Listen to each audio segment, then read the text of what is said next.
आज है जी यकम रमज़ानुल मुबारक और अफ्तारी के लिए आज मैं लेने के लिए आया हूँ खजूरें।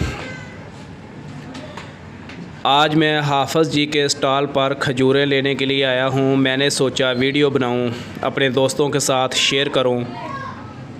अफ्तारी के टाइम जैसे कि जब दस्तरखान पर दूसरी चीज़ें होती हैं, पकौड़े, समोसे, चिप्स, कबाब वगैरह, ऐसे ही दस्तरखान पर फ्रूट में खजूरें सबसे ज़रूरी होती हैं।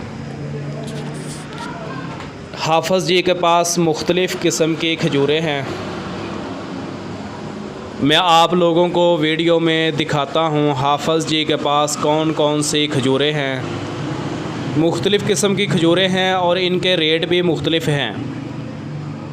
जैसी खजूर की क्वालिटी होगी वैसा ही खजूर का रेट होगा। हाफ़ज़ जी के पास 600 रुपये किलो से लेकर 4 से 5 हज़ार रुपये किलो तक खजूर है। अभी मैं खजूरें चेक करता हूँ। जो खजूर की क्वालिटी मुझे अच्छी लगेगी वो खजूर मैं अपने लिए ले जाऊंगा।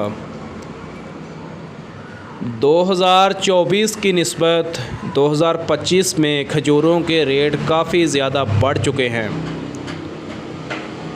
जैसा कि दूसरी चीज़ें महंगी हुई हैं, साथ में खजूरें भी महंगी हो गई हैं। आप वीडियो में देख सकते हैं हाफ़ज़ जी ने बड़ी अच्छी क्वालिटी की खजूरें रखी हैं और साथ में दही बल्ले बनाने के लिए दही बल्लियाँ भी रखी हैं, जो कि आपको मिलेंगी 600 रुपये किलो दही बल्लियाँ। ये जो आपको सामने खजूर नज़र आ रही है, ये